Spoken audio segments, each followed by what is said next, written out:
नमस्कार, शाम के 5 बजने को हैं। आप देख रहे हैं डिबेट का नंबर 1 शो दंगल। आपके साथ मैं हूं चित्रा त्रिपाठी। हिंदुत्व की सियासी पिच पर मजबूत बैटिंग करने वाली शिवसेना इन दिनों इसी मुद्दे पर घिरी हुई है। कांग्रेस और एनसीपी के साथ सरकार बनाने के बाद से बीजेपी हिंदुत्व पर उसकी लगातार परीक्षा ले रही है। मातोश्री के बाहर हनुमान चालीसा का पाठ करने वाली निर्दलीय सांसद नवनीत राणा और उनके पति पर जिस तरह से उद्धव सरकार ने राजद्रोह के आरोप में उन्हें जेल भेजा, उससे महाराष्ट्र में बजरंग बली पर सियासी संग्राम छिड़ गया है। इस विवाद में उद्धव ठाकरे ने भी एंट्री मारी है और घंटाधारी बनाम गदाधारी की बहस छिड़ दी है।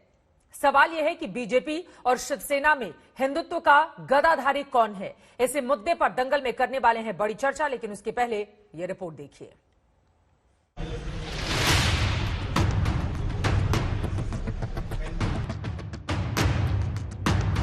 हनुमान चालीसा को लेकर शुरू हुए सियासी कांड में इस वीडियो से नवनीत राणा की मुश्किलें बढ़ सकती हैं। वीडियो में दिख रहा है कि सांसद नवनीत राणा और उनके पति रवि राणा मुंबई के खार पुलिस स्टेशन में चाय कॉफी पी रहे हैं। राणा दंपत्ति की खातिरदारी का यह वीडियो खार पुलिस स्टेशन के सीसीटीवी से निकला है, जिसे जारी करने की वजह नवनीत राणा के आरोप है, जिसमें उन्होंने दावा किया कि पुलिस स्टेशन में उनके साथ बदसलूकी हुई, उन्हें पानी तक नहीं दिया गया। यहां तक कि उन पर जाति सूचक टिप्पणी की गई, जिसके जवाब में पुलिस ने ये वीडियो जारी करके उनके आरोपों का जवाब दिया।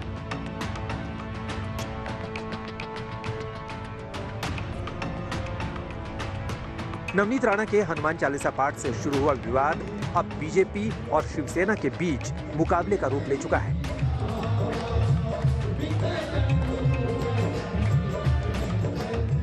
सोमवार को महाराष्ट्र के मुख्यमंत्री ने इस विवाद को घंटाधारी बनाम गदाधारी बता दिया। उद्धव ने सख्त लहजे में कहा कि उन्हें दादागिरी तोड़नी आती है। मैं आपके घर आना चाहता हूं, कुछ तो आपको बताना चाहता हूं, आइए, जरूर आइए, आगत स्वागत आम्ही करू, पण दादागिरी करून याल तर दादागिरी कशी मोडायची ते सुद्धा आम्हाला शिवसेना प्रमुखांनी हिंदुत्वाच्या व्याख्येत समजून सांगितलेलं आहे। उद्धव ने भले ही किसी का नाम नहीं लिया, लेकिन उनका इशारा अमरावती से निर्दलीय सांसद नवनीत राणा और उनके विधायक पति पर ही था, जिन्होंने मुंबई में मातोश्री के बाहर हनुमान चालीसा का पाठ करने की जिद ठानी थी। उद्धव ने हनुमान चालीसा के नाम पर सौहार्द बिगाड़ने की कोशिश करने वालों को फटकार लगाई तो बीजेपी पर गुस्सा निकाला। शिवसेना प्रमुखांचं हिंदुत्व हेच आहे। त्यांनी सांगितलं होतं की मला देवळात घंटा बडवणारा हिंदू नको आहे, मला अतिरेक्यांना बडवणारा हिंदू पाहिजे। हे कुठले आले घंटाधारी हिंदुत्ववादी? घंटाधारी हिंदुत्ववाद्यांनी आम्हाला गदाधारी हिंदुत्ववाद्यांनी हिंदुत्व शिकण्याच्या भानगडीत पडू नये। आमचं हिंदुत्व हे गदाधारी हिंदुत्व आहे। उद्धव ठाकरे के इस बयान से पहले ही इस विवाद को लेकर बीजेपी और शिवसेना आमने सामने है, जिसने एक नया सियासी महासंग्राम शुरू कर दिया है। देखिए, पहली बात तो यह है कि जब इनसे कोई चीज संभली नहीं जाती तो ऐसी सारी चीजों को बीजेपी स्पॉन्सर्ड बोलते हैं। अपनी नाकामी छिपाने का प्रयास करते हैं। मेरे तो समझ में नहीं आता, वो राणा पति और पत्नी दो लोग क्या कहा उन्होंने, हम जाके हनुमान चालीसा बोलेंगे। अगर जाने देते, किसी कोने में जाके हनुमान चालीसा बोलते, घर जाते, न कोई न्यूज बनती, न कोई उसका कोई इम्पैक्ट होता।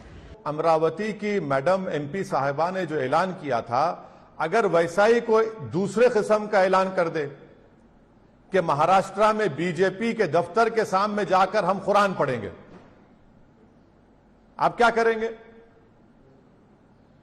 भाई अनार्की पैदा करेंगे क्या देश में आप? जहां इस देश को भूखमरी पे बात करनी चाहिए थी, बेरोजगारी पे बात करनी चाहिए थी, अर्थव्यवस्था का हर क्षेत्र लहूलुहान है, लेकिन देखिए कहां बात हो रही है। Loudspeaker, bulldozer, Ramzan, Ramnavami, Hanuman Chalisa, मैं यहां पढ़ूंगा, मैं वहां पढ़ूंगी। एक दौर था जब बीजेपी और शिवसेना हिंदुत्व की नाव पर सवार थे। अब दोनों की राहें अलग हो चुकी हैं। रिश्तों में कड़वाहट इतनी ज्यादा आ चुकी है कि पद और राजनीति की गरिमा छोटे से छोटे विवाद में ताक पर रखी जाती है। इसे समझने के लिए राणा परिवार के बारे में उद्धव ठाकरे के एक मंत्री के विचार सुनिए। भाई मुझे पता नहीं कि ये लोगों का मकसद क्या है, क्या संबंध है। हमने बोल दिया कि हमारे मुख्यमंत्री जी सम्मानीय उद्धव जी ठाकरे ने हनुमान चालीसा पढ़ना ही चाहिए, नहीं तो हम मातोश्री में जाके पढ़ाएंगे। अरे क्या जाता है, तू कौन लगाए? अगर तेरे को बोलना है तो जहां बोलना है तू बोल, तेरे को जहां पढ़ना है पढ़। नहीं उद्धव जी ठाकरे बोलना चाहिए, नौकर है क्या? ऐसे ऐसे नालायक लोग इस हिंदुस्तान। शिवसेना का आरोप है कि अमरावती से निर्दलीय सांसद नवनीत राणा बीजेपी के इशारे पर ये सब कुछ कर रही है, जिन्होंने बीजेपी और शिवसेना के बीच हिंदुत्व की पिच पर सबसे ताबड़तोड़ बल्लेबाज बनने की नई होड़ शुरू कर दी है। हनुमान चालीसा तो महज बहाना है। मुंबई से साहिल जोशी के साथ आज तक ब्यूरो। क्या हिंदुत्व की राजनीति की दो ब्रांच हैं? दंगल में आज ये सवाल आम जनता से, इसके जवाब आप जरूर दीजिएगा। यहीं से चर्चा में हम आगे बढ़ेंगे। खास मेहमान भी जुड़ चुके हैं, उनका तारुफ आपसे करवा देती हूं। डॉक्टर सुधांशु त्रिवेदी, राज्यसभा सांसद और राष्ट्रीय प्रवक्ता भारतीय जनता पार्टी के हमारे साथ जुड़ चुके हैं। अभय दुबे, प्रवक्ता कांग्रेस पार्टी के हमारे साथ मौजूद हैं। ब्रिजमोहन श्रीवास्तव, एनसीपी के आप प्रवक्ता हैं, हमारे साथ जुड़ चुके हैं। आनंद दुबे, स्पोक्सपर्सन आप शिवसेना के हैं। विशाल मिश्रा पॉलिटिकल एनालिस्ट के तौर पर जुड़े हुए हैं। लेकिन सबसे पहले सुधांशु त्रिवेदी जी, शुरुआत आपसे ही करते हुए, उद्धव ठाकरे ने चुन चुनकर हमला बोला है आप लोगों पर और ये कहा है कि घंटाधारी नहीं है हिंदुत्व, हमारा गदाधारी है और समय आने पर सबको बताते भी रहेंगे। आपका हिंदुत्व नकली, उनका हिंदुत्व असली, क्या है इस पर जवाब आपका? देखिए, जो उद्धव जी ने कहा है एक बात सही है। हिंदुत्व वो था जो मुझे याद है 6 दिसंबर 1992 को रात 11:15 बजे बीबीसी लंदन की हिंदी सेवा हम लोग छत पे जाके सुन रहे थे, क्योंकि चारों तरफ दंगे का माहौल था और स्वर्गीय बाला साहब ठाकरे जी ने यह बोला था कि अगर मेरे शिव सैनिकों पे आरोप है कि उन्होंने बाबरी मस्जिद ढहाई तो मुझे इसके लिए गर्व है। तो गदा और शक्ति किसके पास थी यह दिखता है। आज जब उद्धव ठाकरे जी कहते हैं कि हम दादागिरी कोई दिखाएगा तो दिखा देंगे, तो चित्रा जी इस समय दादागिरी है या मजबूरी है? मजबूरी भी अगाड़ी की मजबूरी है। कौन कितनी मजबूरी में है, कौन कितनी दादागिरी में है, ये सभी को राजनीतिक दृष्टि से दिखाई पड़ रहा है। दूसरा, मुझे संस्मरण याद है जब हम लोगों के साथ मिलकर सरकार थी, मनोहर जोशी जी शिवसेना भाजपा गठबंधन सरकार के मुख्यमंत्री थे, उनसे प्रेस कॉन्फ्रेंस में पूछा गया था कि आप पे आरोप है कि आप बाल ठाकरे जी के रिमोट से चलते हैं, तो उन्होंने कहा था हां मैं बाला साहब जी के रिमोट से चलता हूं। यह विश्वास था और यह बाला साहब का कब था। आज उद्धव जी की सरकार 2-2 रिमोट से चलती है और चित्रा जी 2 रिमोट से टीवी चलाएंगे तो क्या होगा वो दिखाई पड़ता है। अब हम आते हैं हिंदुत्व के ऊपर। हाँ।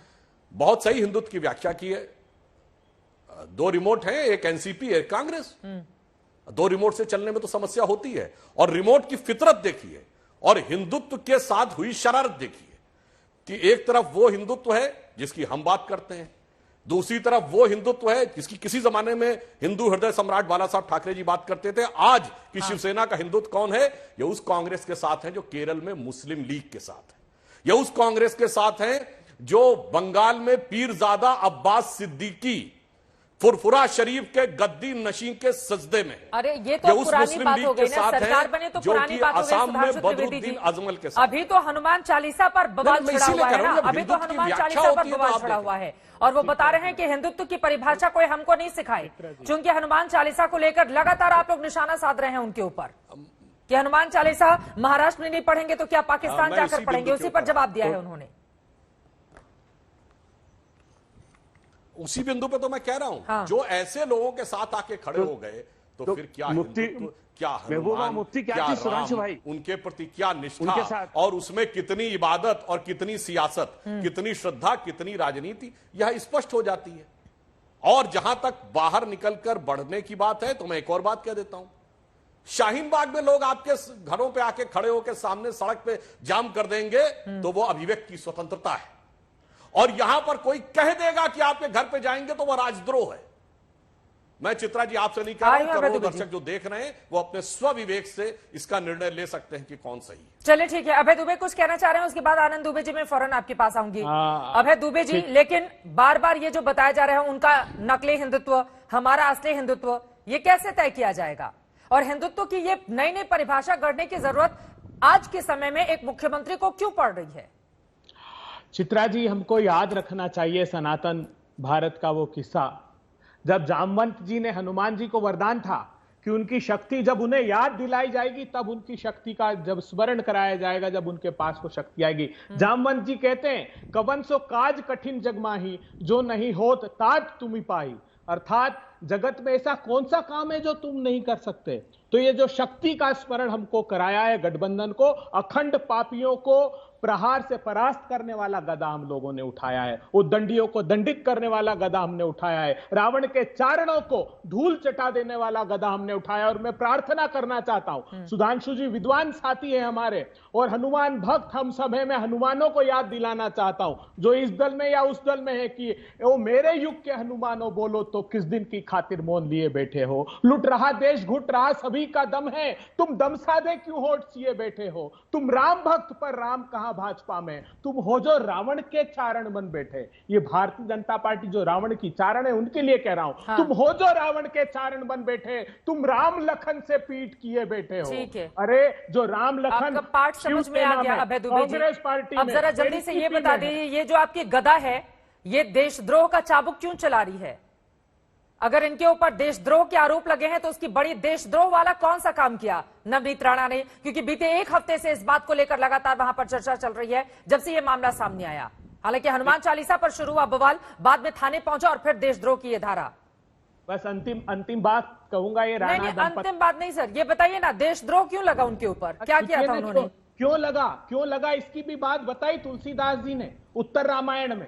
पढ़ना चाहिए तो पाखंडी लोग हैं। इनका उद्देश्य हनुमान चालीसा का पाठ करना नहीं था, इनका उद्देश्य था सांप्रदायिक सद्भाव को बिगाड़ना। तुलसीदास जी कहते हैं उत्तर रामायण में कि कैसे लोग होंगे, इन्हीं की व्याख्या किए। वो कहते हैं निराचार जो श्रुति प्रति त्यागी। अरे सर समझ में आ गया, आज आप सब रट के आए हुए हैं या पहले से आपको याद होगा सब, आज दोहा चौपाई सब यहाँ पर पढ़ देंगे। देशद्रोह की धारा क्यों लगाई है, किस जोर में ये पूछ रही हूँ। आ रही हूँ उसके बाद सुधांशु जी आपके पास। अच्छा एक लाइन बताइए, मुझे बताइए। यही तो आदित्यनाथ जी ने भी नोटिफिकेशन जारी किया। उन्होंने कहा कोई सुनिए ना, मेरी बात से सीख रहे हैं आप लोग, उनसे नहीं सीख रहे हैं। हमने क्या कहा, जो उन्माद पैदा करेगा। अरे वैभवशाली मंदिर भगवान हनुमान के बने हैं, क्यों नहीं जाकर पाठ करते? उन्माद कहाँ पैदा किया अभय दुबे जी? उन्माद कहाँ पैदा किया? वो घर से निकली ही नहीं थी, घर से निकली ही नहीं थी, कहां उन्माद पैदा किया? उन्माद का इरादा पैदा करना भी राजद्रोह का कारक बनता है। प्रधानमंत्री जी की यात्रा थी, जब कानून व्यवस्था की स्थिति राज्य का दायित्व है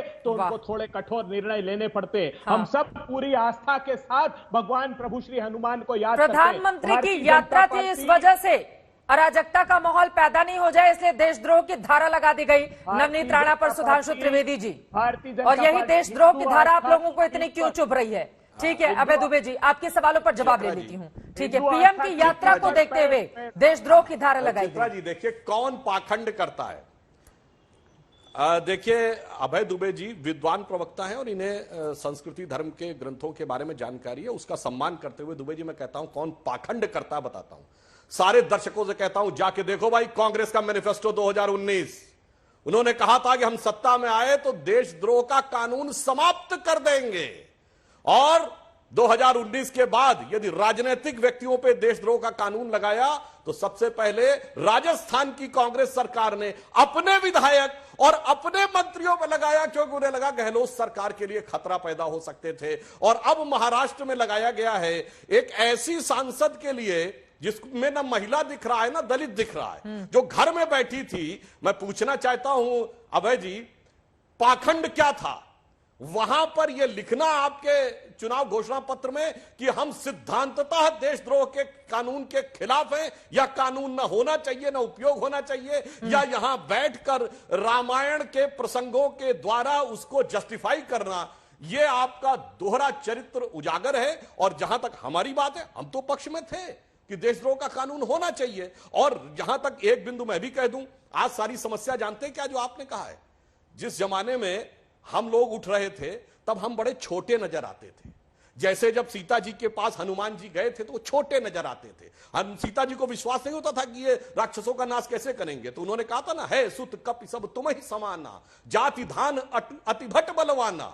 मोरे हृदय परम संदेहा। तो फिर हनुमान जी ने विराट रूप दिखाया था कि सुनि कपि प्रकट कीन निज देहा। तो ध्येय क्या थी? कनक भूधरा कार शरीरा समर भयंकर अदबल वीरा। अब बताइए विराट स्वरूप किसका दिखा है? समाज की चेतना का दिखा है, और समाज की चेतना के आशीर्वाद से हमारा दिखा है। दुबे जी मैं आपके पास आऊंगी, बाकी मेहमानों के पास भी चलिए। ये बड़ा दिलचस्प है कि आजकल ऐसा हो रहा है कि टीवी चैनल पर बैठकर जितने भी बड़े बड़े प्रवक्ता आ रहे हैं, हनुमान चालीसा सुनाना वो नहीं भूलते हैं दर्शकों को। मैं लौट रही हूँ दुबे जी, बाकी लोगों की भी बात 10 सेकंड में जल्दी से बोलिए, 10 सेकंड में जल्दी से बोल लीजिए। 10 सेकंड अपने घोषणा पत्र पर उत्तर दे दें। हाँ, घोषणा पत्र पर उत्तर दीजिए, वो पूछ रहे हैं। तुलसीदास जी ने आप तो हटाने वाले थे देशद्रोह कानून, हाँ फिर राजनीतिक प्रतिद्वंदियों के ऊपर उसको लागू किया जा रहा है। देखिए आज भी हम हटाने के पक्ष में हैं, लेकिन राजद्रोह अगर ये करेंगे देश के सद्भाव बिगाड़ने के लिए, तो जब तक धारा इन पर लगाई जाएगी। तुलसीदास जी ने इनके लिए कहा है, नाना विधि कही कथा सुहाई, राजनीति भय प्रीत दिखाई। रावण ने माता सीता का हरण राजनीति से भय से प्रीत से किया था, इन्होंने सत्ता का ऐसे ही हरण किया है। और अब ये इनका जो झूठ है वो उजागर हो रहा है। ये पाखंड ज्यादा दिन नहीं चल पाएगा। अगर ये पाखंड करते रहोगे तो जेल की सलाखों के पीछे डाल दिए जाओगे, और गदा से, हनुमान जी की गदा से हम वो आशीष देंगे कि जीवन पर्यंत याद रखें। ठीक है, चलिए आपका गदा चल रहा है, आप ये दिखाने की कोशिश कर रहे हैं। आनंद दुबे जी मैं फौरन आपके पास आऊंगी, लेकिन जल्दी से एक ग्राफिक्स दिखाना चाहते हैं। चलिए एक लाइन, सुधांशु जी एक लाइन, उसके बाद ग्राफिक्स दिखाएंगे। कितनी घोषणा पत्र की दादागिरी है, कितनी मजबूरी है। ठीक है, इस पर जवाब ले लेंगे अभय दुबे जी का, लेकिन जल्दी से हम दिखा देते हैं देशद्रोह की धारा आखिर कब लगाई जाती है। इस बात को आप समझिए कि महाराष्ट्र में ये जो कार्रवाई की गई है नवनीत राणा को लेकर, उसके ऊपर कई सवाल खड़े हो रहे हैं। विरोधी दलों की ओर से लगातार सवाल पूछे जा रहे हैं। हालांकि इसको जस्टिफाई लगातार चाहे शिवसेना हो, चाहे एनसीपी हो, चाहे कांग्रेस के तमाम प्रवक्ता टीवी स्क्रीन पर कर रहे हैं। एक बार वो ग्राफिक्स दिखाएं।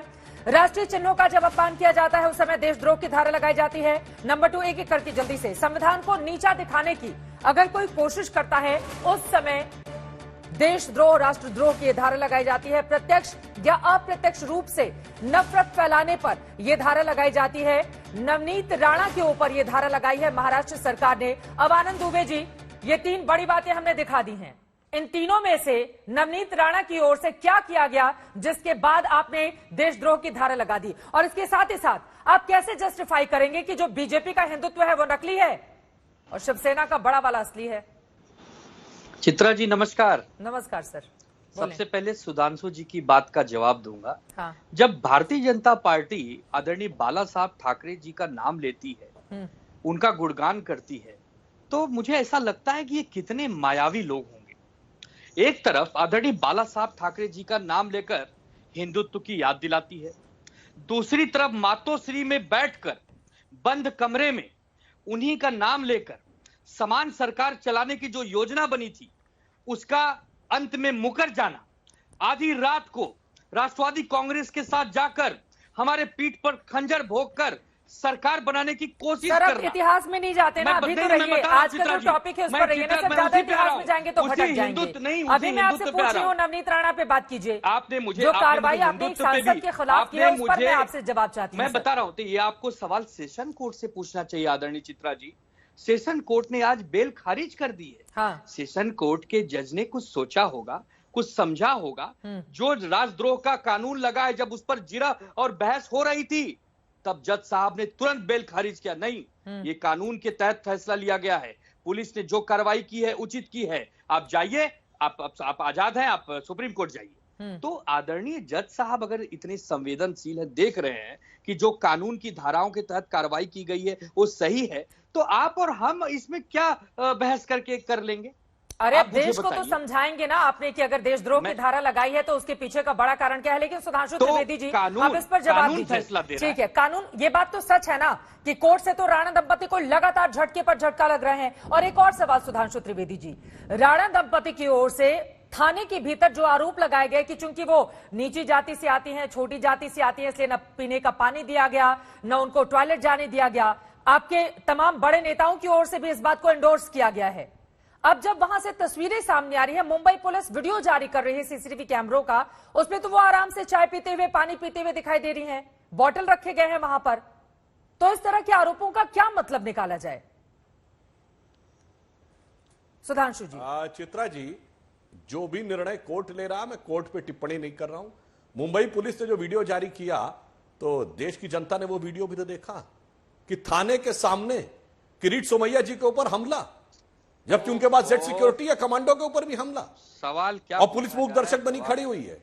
इसलिए पुलिस का व्यवहार, बहुत सा क्या वीडियो और क्या चित्र लोगों ने देखा है, उसके ऊपर भिन्न भिन्न प्रकार के मत हैं, भांति भांति प्रकार की चीजें। परंतु शिवसेना के हमारे मित्र दुबे जी ने बोला, दुबे जी आप भूल गए, बाल ठाकरे जी के जमाने में हमारा आपका ये पैक्ट हुआ था, जिसकी सीटें ज्यादा होंगी सीएम उसका बनेगा, जबकि हम कम सीटें लड़ते थे उस समय तब भी, और ईमानदारी से हमने निभाया। बृहन मुंबई म्युनिसिपल कॉर्पोरेशन में सिर्फ आपकी 2 सीट ज्यादा थी, मगर हमने मेयर आपको दिया। इसलिए जब हम बात करते हैं बाला साहब ठाकरे जी की, तो प्रामाणिकता के साथ करते हैं, और आप करते हैं तो सत्ता की लालसा के साथ। जल्दी से आप जवाब दीजिए, बाकी दो मेहमान भी इंतजार कर रहे हैं। एनसीपी की ओर से दूसरा में चित्रा जी, ये तय हुआ था कि महाराष्ट्र में शिवसेना बड़ा भाई है और पूरे देश में बीजेपी बड़ा भाई है। अरे बड़ा भाई छोटा भाई से आगे बढ़ते हैं ना, अभी तो मौजूदा जो परिस्थितियां बनी हुई है उस पर आनंद दुबे जी, 1995 में आप लोगों में ये कसक क्यों बाकी रह जाती है कि छोटे भाई थे लेकिन बड़े भाई बनने की कोशिश में साथ टूट गया, रह रहकर आप लोगों की ये जो दिल का दर्द है ना वो सामने आ जाता है। चित्रा जी, अरे बड़े बड़ाई ना करें, बड़े न बोले बोल, रहीमन हीरा कब कहे लाख टका मेरा मोल। बड़ाई दिखानी पड़ती है, कहानी नहीं सुनानी पड़ती है। हमने करके दिखाया, बाला साहब ठाकरे जी के जमाने में मानते हैं बड़े भाई थे, आज हम बड़े भाई हैं। वो बड़ा दिल पंडित महाराष्ट्र की जनता ने जिसको बड़ा बनाया था, अब जेपी नड्डा जी का नहीं है तो मैं क्या करूं? कैसा बड़ा दिल चाहते हैं जेपी नड्डा जी का आप, आनंद दुबे जी? जो समझौता हुआ था चित्रा जी, मैं एक बात बताना चाहता हूं, बुरा ना मानेंगे, समझौता हुआ था, जो समझौता हुआ था बंद कमरे में, ठीक है, उसमें यह बात हुई थी कि हम बराबर का हक देंगे एक दूसरे, ठीक है, बराबर का अब हक। समझौते से थोड़ा आगे बढ़ते हुए मौजूदा जो परिस्थितियां हैं, आप लोग तो ऐसा लग रहा है बीजेपी शिवसेना एक दूसरे से पुरानी सारी रंजिश नवनीत राणा के कंधों पर बंदूक रखकर निकाल लेना चाहती हैं और उनको सिर्फ एक मोहरे के तौर पर इस्तेमाल किया जा रहा है। लेकिन सुधांशु जी आप कुछ बोलना चाह रहे हैं, अपनी बात रखिए, उसके बाद बृजमोहन जी मैं फौरन आपके पास आऊंगी। मैं सिर्फ इतना कहना चाह रहा हूं कि बंद कमरे के समझौते नहीं, मैंने तो खुले समझौते की बात कही थी, जो उनके जमाने में खुलेआम हुआ था। हमने बिल्कुल माना कि उस समय आप बड़े थे, परंतु जब बड़प्पन वाला की स्थिति नहीं रह जाती है, मर्यादा और गरिमा, तो ईमानदारी से वह दूसरे स्थिति में भी बड़प्पन स्वीकार करना चाहिए था। यह होता तो ज्यादा बेहतर रहता। अन्यथा अब आप बताइए, आप 3 में बड़ा कौन है आज? चलिए बताइए। हमने तो कहा जब हमारा आपका गठबंधन था हम आपको बड़ा मानते थे, अब हम बड़े हैं। अब बताइए महाविकास आघाड़ी में बड़ा कौन? शरद पवार साहब बड़े, उद्धव ठाकरे साहब बड़े? जवाब दे दीजिए, या सोनिया जी बड़ी? बोले। मुख्यमंत्री कौन है चित्रा जी? महाराष्ट्र का मुख्यमंत्री कौन है तीनों दलों में? आपसे पूछता हूं। अब ये तो बाला साहब ठाकरे मुख्यमंत्री नहीं थे, हमने उनको बड़ा माना था। उद्धव बाला साहब ठाकरे जी मुख्यमंत्री हैं, तीनों दलों में वो बड़े हैं। अब इसको कैसे स्पष्ट करूं? चलिए ठीक है, थोड़ा आगे जाते हुए आ जाते हैं आज के मुद्दे पर। ये पुरानी जो आप दोनों ही लोगों के दिल में दर्द बहुत है, हिंदुत्व के मुद्दे पर जब चर्चा करने के लिए बैठो तो ऐसा लगता है कि मन में कहीं कसक रह गई है साथ नहीं आने की, और रह रहकर निकल भी आता है यहाँ पर, चाहे बीजेपी हो चाहे शिवसेना हो। लेकिन बृजमोहन जी मैं सीधे आपके पास आते हुए, देखिए दरअसल आप लोग लगातार बीते 3-4 दिनों से नवनीत राणा ने मुख्यमंत्री के लिए किस तरह के शब्दों का इस्तेमाल किया उसको लेकर चर्चा में शामिल हो रहे हैं। लेकिन आप ही के मंत्री हैं विजय वडेट्टीवार, महाराष्ट्र सरकार में वरिष्ठ मंत्री हैं, उनकी ओर से नवनीत राणा को संबोधित करते हुए कहा जाता है, इस तरह के शब्द हैं जिनमें से कुछ को मैं नहीं बोल पाऊंगी लेकिन कुछ मैं पढ़ देती हूं। अरे तेरे बाप का क्या जाता है, तुझे जो बोलना है बोल, जहां पढ़ना है जाके पढ़, लेकिन नहीं उद्धव ठाकरे को बोलना चाहिए। तेरे बाप का नौकर है क्या? ऐसे नीच चोटे 2 गालियों का इस्तेमाल, गंदी गालियों का इस्तेमाल किया है, उसको मैं नहीं पढ़ूंगी। ने लोग इस देश में हैं और आपस में झगड़ा करवाने के लिए हनुमान चालीसा का पाठ कर रहे हैं। सर ये किसी मंत्री की भाषा है? ये किसी ऐसी राजनीति आगे बढ़ेगी महाराष्ट्र की? एक सांसद के लिए, एक विधायक के लिए इस तरह के शब्दों का इस्तेमाल किया जा रहा है और हिंदुत्व की परिभाषा सिखाई जा रही है। देखिए, राष्ट्रवादी कांग्रेस पार्टी उनके इन शब्दों का कोई समर्थन नहीं करती। ठीक है, उन्होंने जो मुद्दे उठाए वो मुद्दे गंभीर हैं, लेकिन जो शब्दावली है वो एक गरिमापूर्ण और राष्ट्रवादी कांग्रेस पार्टी की छवि के अनुरूप होना चाहिए, ये मैं बिल्कुल कहना चाहता हूं। जहां तक बात इस मुद्दे पे मांगनी चाहिए उनको इस तरह के शब्दों के लिए। देखिए, उन्होंने चूंकि पार्टी से पूछ के बयान नहीं दिया है, ये व्यक्तिगत उनकी राय होगी और व्यक्तिगत रूप से वो तय कर लेंगे। एक वो बहुत ही परिपक्व राजनेता हैं, तो अगर उनको ऐसा लगेगा कि ऐसा करना है तो कर लेंगे। मेरे को इसमें कोई अपनी तरफ से सलाह देने की जरूरत नहीं है। लेकिन मैं एक बात अभी, मैं सब आदरणीय जो भी प्रबुद्ध हैं जिन्होंने कि पूरा एकदम से धर्म का प्रवचन यहाँ किया, मैं तो इतना धार्मिक प्रवचन नहीं कर सकता, लेकिन मैं एक बात कहना चाहता हूँ कि राष्ट्रवादी कांग्रेस पार्टी इस देश के संविधान के लिए और इस देश में बनाए गए नियम कायदों के प्रति सम्मान रखती है, और हमारा आचरण, हमारी सारी कार्यप्रणाली उसी बात को ध्यान में रखे होती है। उससे बाहर जाकर हम ना इसको हिंदुत्व के नजरिए से देखते हैं, ना हम इसको मुसलमानों के नजरिए से देखते हैं। बीजेपी हमारा शिवसेना में नजरिया ज्यादा विश्व बड़ा वाला रूप से हिंदुत्व किसका है बृजमोहन जी? मैंने कहा ना कि होड़ हम लगी इसको, हुई है, बड़ा वाला हिंदुत्व किसका है? ज्यादा बड़ा विशाल हिंदुत्व जी। चित्रा जी, मैंने आपसे कहा ना, हमारा जो चश्मा है, राष्ट्रवादी कांग्रेस पार्टी का जो चश्मा है, वो सिर्फ और सिर्फ हमारे संविधान और हमारे बनाए गए नियम कायदों तक है। क्या है, कौन बड़ा है, कौन छोटा है, किसका हिंदुत्व बड़ा है, यह हमारे लिए मुद्दा ही नहीं है। हमारा मुद्दा विशुद्ध रूप से संविधान के प्रति और हमारी पूरी जिम्मेदारी, और हमारे राष्ट्रवादी पार्टी के सभी नेता संविधान के प्रति अपने आप को जिम्मेदार महसूस करते तो हैं। जब मुख्यमंत्री कहते हैं कि कुछ लोगों के पेट में एसिडिटी हो गई है, उन्हें कोई काम ही नहीं है, बिना काम के भोंगे बजाना उनकी आदत पड़ गई है, हमारा हिंदुत्व ज्यादा बड़ा है, उनका हिंदुत्व ढोंग है, किसके लिए बोल रहे हैं फिर वो? ठीक है, देखिए, आदरणीय उद्धव ठाकरे साहब ने यदि कोई बात की है तो वो प्रदेश के मुख्यमंत्री हैं, वो बहुत ही गंभीर राजनेता हैं।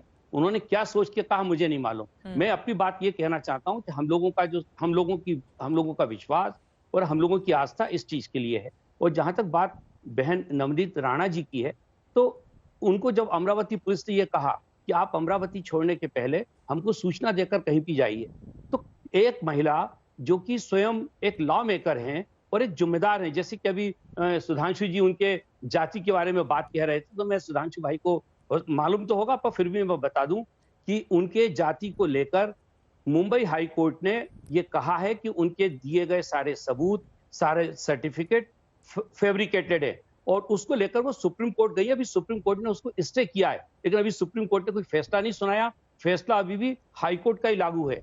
तो मैं ये कहना चाहता हूं कि उनकी जाति को लेकर आप अनावश्यक रूप से कोई बात ना कहें तो बेहतर होगा, क्योंकि हो सकता है कि कल सुप्रीम कोर्ट ने अगर हाई कोर्ट के आदेश को अपहोल्ड कर लिया तो फिर सुधांशु जी को ही अफसोस होगा कि उन्होंने जाति की बात गलत की थी।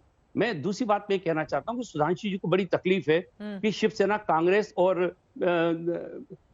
एनसीपी के साथ काम कर रही है, और चूंकि इनके साथ काम कर रही है तो शिवसेना ने अपनी विचारधारा को छोड़ दिया। शायद सुधांशु जी को देखना चाहिए था कि आदरणीय महबूबा मुफ्ती जी के साथ जब उन्होंने सरकार बनाई थी तो क्या उन्होंने हिंदुत्व को छोड़ दिया था? अगर उन्होंने छोड़ दिया था तो शिवसेना से उनका प्रश्न करना वाजिब है।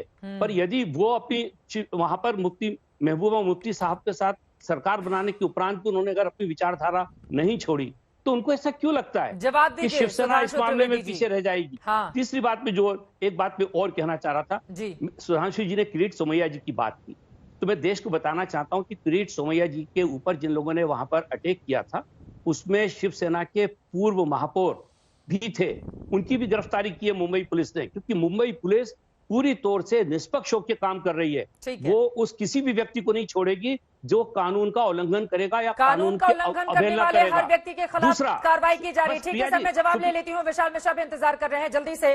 सुधांशु जी, जब आप लोग महबूबा मुफ्ती के साथ सरकार बनाते हैं तो आपका हिंदुत्व जिंदा रहता है, वो एनसीपी और कांग्रेस के साथ चले गए तो उनका हिंदुत्व आपको खोखला दिखाई देने लगा।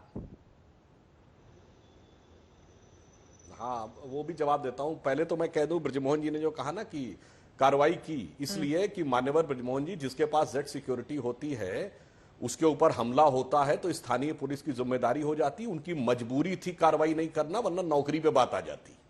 अब ये इसलिए किया है, कोई बड़ी सदाशयता उदारता से नहीं तो कह दिया कि और दूसरा मैं एक और बात बताता हूं, मैंने टेक्निकल बात बताइए, टेक्निकल बात बताइए। जेड सिक्योरिटी वाले आदमी पे अगर हमला हो जाता है थाने के सामने तो संबंधित पुलिस के ऊपर भारी रिस्पॉन्सिबिलिटी पुलिस को अप्रिशिएट कर दीजिए। हमारी सरकार छोटा नहीं, मैंने टेक्निकल बात को अप्रिशिएट कर दो। अच्छा, छोटा दिल तो हम आपसे, अरे भाई आप बोल रहे थे, मैंने कोई डिस्टर्बेंस नहीं किया। वो कह रहे हैं उनकी पुलिस की तारीफ कर दीजिए सुधांशु जी। वो कह रहे हैं हमारी पुलिस की तारीफ कीजिए, महाराष्ट्र पुलिस की। हाँ, क्या है इसमें, क्या जा रहा है? सरकार की आप आलोचना करिए ना। नहीं, महाराष्ट्र पुलिस तो बहुत अच्छी है, पर उस पुलिस का जैसा उपयोग किया जाता है उनकी मजबूरी है। जैसी विवशता में सरकार चल रही है, विवशता में पुलिस काम कर रही है। हाँ, अरे भाई अब अपने ब्रिटेन पे और देखिए निष्पक्षता। ब्रजमोहन जी, आपकी पार्टी का क्या नाम है? राष्ट्रवादी कांग्रेस। ये क्यों बनी थी? सोनिया जी के विदेशी मूल के मुद्दे पे। आपकी पार्टी के मत संविधान जाइए में क्या वहाँ। लिखा हम है लोग उनके कि साथ आप सरकार ऐसी बना किसी चुके हैं चीज को और स्वीकार आज करने हमारी को पार्टी तैयार उनके नहीं साथ है। खड़ी हुई है। अरे सुनिए तो सुनिए। अरे छोड़ दीजिए ना। अरे आज की अरे बात मैं करिए। उसमें आप तो भाईजान पीछे पूरा जवाब पीछे दे। अरे आपकी कभी या तो पार्टी- रामायण में अरे चले जाते क्या कभी तरीका महाभारत बहस में, करने तो का? कभी मैंने पीछे। कोई आज डिस्टर्बेंस आ नहीं जाइए किया, भाई मैंने साहब। अपने टर्न का इंतजार अरे देश किया। की और भी आप परेशानियां दूसरे हैं। वाक्य पे कूदे पड़ महंगाई रहे है, हैं बेरोजगारी है, क्योंकि अनकंफर्टेबल अनुशासन है। फैक्टर है। आप बोल लीजिए तब मैं बोलता हूं। अब महंगाई बेरोजगारी में भाग गए। ये देखिए आपने हमने टर्न पे बोली है मान्यवर, हम उसका भी उत्तर देंगे। आप जो जो कह रहे हैं महबूबा मुफ्ती, महंगाई, बेरोजगारी, सबका उत्तर दूंगा। पर पहले मैं बता दूं, राष्ट्रवादी कांग्रेस के संविधान में लिखा है कि वो किसी ऐसे व्यक्ति का नेतृत्व स्वीकार नहीं कर सकते जो विदेशी मूल का है, इसलिए कांग्रेस से हटकर राष्ट्रवादी कांग्रेस बनी। पर 3 बार सरकार महाराष्ट्र में चलाई, फिर भी राष्ट्रवादी कांग्रेस है। केंद्र में मिलकर सरकार चलाई, फिर भी राष्ट्रवादी कांग्रेस है। और आकर हमसे कह रहे हैं कि नीतियों से समझौता। अपना संविधान बदल दीजिए ना। अब कह दीजिए संविधान में चेंज। अब राष्ट्रवादी कांग्रेस वाला गया, वो पुरानी बात हो गई 99 वाली बात। खैर, अब महबूबा मुफ्ती जवाब देता हूं। मान्यवर, जब हमारी महबूबा मुफ्ती के साथ सरकार थी, उस समय महबूबा मुफ्ती का एक बयान बताइए जो उन्होंने आतंकवादियों के पक्ष में दिया हो। उनके साथ सरकार रहते हुए ना हमने हुर्रियत के नेता से बात की, नंबर 2 ना उन्हें पाकिस्तान से बात करने दी। महबूबा मुफ्ती के साथ सरकार रहते हुए हुर्रियत के नेताओं पर ईडी के केस दर्ज हुए। महबूबा मुफ्ती के साथ सरकार रहते हुए उनके ऊपर एनआईए के मुकदमे दर्ज हुए। वो दिल्ली में पेशी के लिए आते थे। ये महबूबा और मसर्रत आलम जो कि कांग्रेस की सरकार के समय में कागज खो गए थे कश्मीर में, तो बाहर चला गया था। महबूबा मुफ्ती की सरकार रहते हुए 48 घंटे में अंदर आया।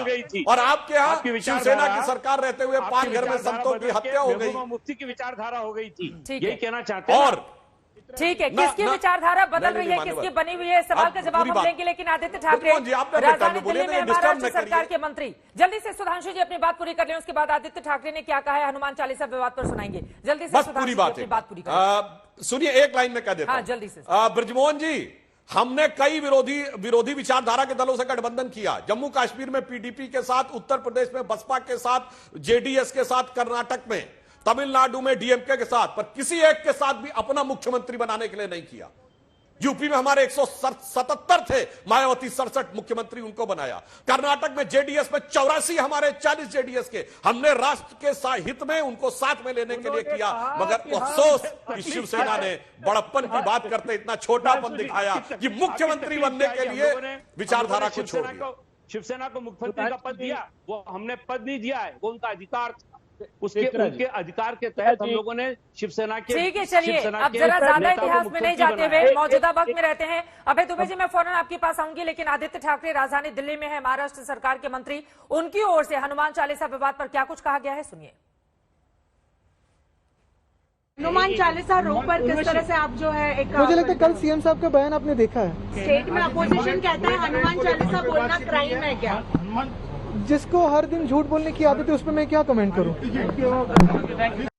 बात पर आदित्य ठाकरे ने हालांकि किसी भी तरह की कोई टिप्पणी करने से इनकार कर दिया। एक बार जल्दी से वो ग्राफिक्स अभय दुबे जी, मैं फौरन आऊंगी आपके पास। हम जरा दर्शकों को दिखाते हैं कि कैसे देशद्रोह का आरोप लगाकर सांसदों को क्या परेशान करने की कोशिश इसके पहले भी कुछ पार्टियों की ओर से किया गया है, उसको लेकर भी एक अलग तरह की सियासत इस देश में आगे बढ़ी है। जल्दी से वो दिखा देते हैं कि किस तरह से तेलंगाना में टीआरएस सरकार ने असदुद्दीन ओवैसी पर जुलाई 2016 में देशद्रोह की धारा लगाई थी। और सिर्फ तेलंगाना ही नहीं, यूपी, एमपी, हरियाणा में बीजेपी सरकार ने शशि थरूर पर पिछले ही साल जनवरी में 2021 में धारा लगाई थी, जबकि शफीकुर रहमान बर्क पर अगस्त 2021 में पिछले ही साल यूपी में बीजेपी सरकार ने धाराएं लगाई थी। अब विशाल मिश्रा जी, सीधे आपके पास आते हुए, अब देशद्रोह की धारा को भी तो अपनी सहूलियत के हिसाब से इस्तेमाल किया जाता है ना, और 3 चेहरे उसका एग्जाम्पल है, और वही महाराष्ट्र में हो रहा है नवनीत राणा के साथ। विशाल मिश्रा जी, देखिए चित्रा जी, मेरा एक सवाल है। सवाल ये है कि अगर ये बात कही जा रही है कि हनुमान चालीसा पढ़ने से शांति भंग हो रहा था, शांति भंग होने की दलील दी जा रही है, तो मैं ये पूछना चाहता हूं कि क्या सार्वजनिक स्थानों पर नमाज पढ़ने से क्या होता है? देखिए बात क्या है चित्रा जी, की बात यहाँ पे अभी मैं सुन रहा हूँ, यहाँ पे हिंदुत्व की बात हो रही है कि कौन, अरे हिंदुत्व तो सबको लेकर चलने की बात करता है। हिंदुत्व तो विविधताओं को साथ लेने की बात करता है। दुनिया का, विश्व का अगर अनूठा कोई एक अपना लक्षण है तो वो हिंदुत्व है एक। लेकिन समझ में यहाँ पे नहीं आ रहा कि जहाँ पे क्षमा भाव, जहाँ पे आचरण की शुद्धता की बात की जा रही है, वहां पर ये किस तरीके की बात हो रही है, किस प्रकार से शब्दों का उपयोग किया जा रहा है। अब मैं आपने भी देखा, अभी आपने वो इस स्टेटमेंट पढ़ा और आपने कहा कि हम ऐसे शब्दों को नहीं बोल सकते। ये मतलब क्या दर्शाता है? ठीक है, विरोध हो सकता है, विचारों का विरोध हो सकता है, लेकिन इस प्रकार से मतलब शत्रुता का व्यवहार, दुश्मनों जैसा व्यवहार, ये मुझे नहीं लगता कि ये जो है कोई अच्छी राजनीति की पहचान है। और आप मुझे बताइए चित्रा जी कि ज्यादा बड़ा वाला हिंदू कौन है फिर? इसी सवाल का जवाब दे दीजिए। आप इतनी सारी बातें गिना रहे हैं और कोर्ट की ओर से कहा गया है ना कि किसी के भी प्राइवेट प्लेस पर जाकर आप हनुमान चालीसा नहीं पढ़ सकते। पढ़ना है तो घर में पढ़िए या मंदिर में पढ़िए। और उद्धव ठाकरे कह रहे हैं कि दादागिरी मत दिखाइए हनुमान चालीसा के मुद्दे पर। देखिए चित्रा जी, मैं यही तो पूछ रहा हूँ कि अगर सार्वजनिक स्थान पर, ठीक है कोर्ट की टिप्पणी है, मैं उस पर नहीं जा रहा, लेकिन मैं ये सवाल पूछना चाहता हूँ कि ये बता दीजिए कौन सी शांति भंग हो रही थी? अगर हनुमान चालीसा पढ़ने की बात थी और पढ़ा भी नहीं गया, शांति कौन सी भंग हो रही थी? क्या ये शांति का नहीं था, सुरक्षा का मामला था, गलतफहमी मत पालिए। ये सिक्योरिटी से जुड़ा हुआ मामला था। जिम्मेदार है राज्य, उसके लिए जिम्मेदार है, लेकिन बात ये बढ़ती है कि क्या इतना बड़ा जुर्म हो गया कि ये देशद्रोह की, राजद्रोह की मतलब श्रेणी में आ गया और यही कांग्रेस बैठी हुई है। तो क्या है चित्रा जी ना, उसके पीछे का बात है कि अभय दुबे जी, मैं आपके पास आऊंगी। आनंद दुबे की जल्दी से बात हो जाए। आनंद दुबे जी वो पूछ रहे हैं हनुमान चालीसा अगर जाकर किसी कोने में पढ़ भी लेती, यही बातें देवेंद्र फडणवीस भी बोल रहे थे। तो न इतनी न्यूज बनती, न खबर बनती, चालीसा पढ़ के वो चली जाती। ISIS कभी बोको हराम की तुलना कर देती है। ये शांत हो जाइए, शांत हो जाइए, आपकी बात सुन ली गई। ठीक है, ओके विशाल जी शांत हो जाइए। विशाल जी, सबसे पहले तो आपको गैर समझ है। आप पहले ये समझिए कि हम हनुमान चालीसा के विरोध में नहीं है। यहाँ हनुमान चालीसा का विषय ही नहीं है, यहाँ विषय लॉ एंड ऑर्डर का। आप किसी भी ऐसे विषय को लेकर समाज में मत आइए जिससे कानून व्यवस्था बिगड़ जाए, सद्भावना बिगड़ जाए। और रही बात राजद्रोह का, राजद्रोह के लिए कोर्ट में मामला है, जज साहब ने कहा है। आनंद दुबे जी, मामला अगर कोर्ट में है तो ये दादागिरी वाली धमकी किसको दी जा रही है? ये दादागिरी वाली धमकी किसको दी जा रही है? आनंद दुबे जी, चित्रा जी, ये दादागिरी की धमकी है। देखिए चित्रा जी, मुख्यमंत्री इस तरह की भाषा का इस्तेमाल करेंगे आनंद दुबे जी। चित्रा जी, तो वही कांग्रेस है ना जिसने विशाल जी एक मिनट, चित्रा जी कल आदरणीय अभय दुबे जी आ रही हूँ, मैं फौरन आपके पास आ रही हूँ। प्रेम से हमारे पास आइए, आप हमसे कहिए कि मैं हनुमान चालीसा पढ़ना या पढ़ना चाहती हूँ, फूलों से आपका स्वागत करेंगे। लेकिन दादागिरी करेंगे तो आदरणीय बाला साहब ठाकरे जी ने हमें सिखाया कि अगर कोई दादागिरी करे तो उसका जवाब हम कैसे देते हैं। इतनी सिंपल सी बात है। वो क्या दादागिरी कर रही थी? दादागिरी ये है कि मुख्यमंत्री को आप कहेंगे कि आप साढ़े साथी हैं, आप महाराष्ट्र के साढ़े साथी हैं, और उसके ठीक करने के लिए मैं हनुमान चालीसा पढ़ने आऊंगी। और किरीट सोमैया के ऊपर जिन लोगों ने हमला किया, एक सेकंड सर, किरीट सोमैया के ऊपर जिन लोगों ने हमला किया वो क्या कर रहे थे? और इसके अलावा ये जो आपके मंत्री हैं, ये जो आपके मंत्री हैं जिनकी अभद्र भाषा है, अरे ये जो मंत्री हैं जिनकी अभद्र भाषा है, अगर एक सांसद के खिलाफ कार्रवाई हो सकती है तो ये जो मंत्री हैं इनके साथ क्या होना चाहिए फिर? एक महिला सांसद के लिए किस तरह के शब्दों का ये इस्तेमाल कर रहे हैं? आप ही के मंत्री हैं। पहले तो आपके चैनल के माध्यम से अगर ये जैसा आपने मैंने तो नहीं सुना, अगर ऐसा कुछ है तो उसके लिए मैं क्षमा मांगता हूं। किसी भी मंत्री को ऐसी भाषा नहीं बोलनी चाहिए। हम लोग तो कभी ऐसा सोच भी नहीं सकते। अब क्षमा मांगने से क्या होता है जीवन में? आप बताइए ना, क्षमा जिसको मांगनी चाहिए उससे मंगवाइए आप, क्षमा जिससे मांगनी चाहिए। लेकिन उसके पहले अभय दुबे जी, उसके बाद सुधांशु त्रिवेदी जी, मैं आ रही हूं आपके पास। अभय दुबे जी, लेकिन हिंदुत्व की ये जो थ्योरी चल रही है, उद्धव ठाकरे अपने आप को बड़ा हिंदू बता रहे हैं, बीजेपी वाले खुद को बताते हैं, राज ठाकरे हनुमान चालीसा करवा रहे हैं और लाउड स्पीकर को लेकर धमकी दी है 3 मई तक के लिए। इन सब के बीच कांग्रेस का हिंदुत्व कहां पर खड़ा है? देखिए, कांग्रेस का नहीं, सनातन हिंदू धर्म जिसमें मेरी और आपकी दोनों की आस्था है, 3 उदाहरणों से प्रतिबिंबित होता है। हमारे और भारतीय जनता पार्टी का जो छद्मवेश है उसको उजागर करता हूं। जब भगवान शंकर हिंदुत्व में प्रतिबिंबित होते हैं तो कंठ में विष को धारण कर लेना, विश्वमन कर देना हिंदुत्व नहीं है। ये भगवान शंकर से पता लगता है, भगवान राम से पता लगता है। वचन की मर्यादा की रक्षार्थ सत्ता को तज कर वन में चले जाना। भारतीय जनता पार्टी रोज वचन तोड़कर सत्ता का भोग करती है। चीर को प्रदान कर देना जब भगवान श्री कृष्ण का उल्लेख हम करते हैं तो भारतीय जनता पार्टी उन दस्युवृत्ति के लोगों के साथ खड़ी हो जाती जो चीर हरने का प्रयास कर रहे हैं। अब इन्होंने कहा था सुधांशु त्रिवेदी जी ने कि हमने पीडीपी ने तो कोई ऐसी बात कही नहीं जब हम गठबंधन में थे। पहली press conference friend Chitra ji, आप याद रखिए, प्रधानमंत्री जी की मौजूदगी में कहा पीडीपी के प्रमुख मुफ्ती मोहम्मद सईद ने, उन्होंने कहा पाकिस्तान और आतंकवादियों का मैं धन्यवाद करता हूं क्योंकि शांति से चुनाव इन्होंने करा दिए। उस मसर्रत आलम को इन्होंने छोड़ा, वो सैफुल्ला वार्ड क्रमांक 13 से जो पंडितों की हत्या का आरोपी था, दुर्दांत आतंकवादी, उसको टिकट दिया। आंसिया अग्राबी को ब्रांड एम्बेसडर बना दिया बेटी बचाओ बेटी पढ़ाओ का। ये मुंबई में बांग्लादेशी घुसपैठिए रुबेल शेख को माइनॉरिटी सेल का अध्यक्ष बना दिया। पाठ हमको मत पढ़ाइए। 2012 में आपने मुस्लिम लीग के साथ स्थानीय निकाय में नागपुर में सरकार आपने बनाई। हाँ, मुस्लिम लीग के साथ नागपुर में सरकार बनाई इन्होंने 2012 में स्थानीय निकाय की, संघ का जहां मुख्यालय है। सुधांशु त्रिवेदी जी बोले, सुधांशु जी जवाब दीजिए उनके आरोपों पर। पहला तो इन्होंने एक लाइन बोली थी ना चित्रा जी, तो इन्होंने शंकर जी को याद दिलाया। तो परम शिव भक्त हिंदू के लिए मैं बता देता हूं अभय जी, शंकर जी का रूप यह भी है कि मैं मधु से अनभिज्ञ आज भी जीवन भर विषपान किया है, किया नहीं विध्वंस विश्व का आजीवन निर्माण किया है। जो संघ के लोग करते हैं, पर जरूरत पड़ने पे प्रलयंकर हूं महाकाल बन पापों का अवसान किया है, किया नहीं विध्वंस विश्व का आजीवन निर्माण किया है। अब मैं आपको इस बात का जवाब देता हूं, जो आपने ये बोला ना, अरे जरूरत पड़ने पे महबूबा मुफ्ती की सरकार और पीडीपी सब खत्म, वो तो पुरानी बात हो गई। आप तो गुपकार गैंग में आप साथ हैं। पीडीपी की सरकार के दौर में आप पीडीपी के बयान की बात करते हैं। आपकी जब पीडीपी के साथ सरकार थी तो आपके मुख्यमंत्री के रूप में गुलाम नबी आजाद साहब दिल्ली आते थे कि अफजल गुरु को फांसी नहीं होनी चाहिए वरना कश्मीर घाटी में आग लग जाएगी, और 7 साल तक अफजल गुरु को सर्वोच्च न्यायालय के निर्णय के बाद फांसी नहीं हुई। क्यों नहीं हुई थी भाई? आपका मुख्यमंत्री था कश्मीर में, आपका प्रधानमंत्री था केंद्र में। डिस्टर्ब मत करिए सर, डिस्टर्ब मत करिए। आपके तो जम्मू कश्मीर के अध्यक्ष सैफुद्दीन सोज ने यह किताब में लिखा कि कश्मीर को भारत से अलग हो जाना चाहिए। जम्मू कश्मीर कांग्रेस के अध्यक्ष ने किताब में लिखा। तो देखिए आप डिस्टर्ब करने लगे, सब फैक्ट सामने आ जाते हैं। एक करके ठीक है, बोलिए सुधांशु। आप विद्वान होकर भी फैक्टों के साथ नहीं लड़ सकते। एक लाइन बोल दूं।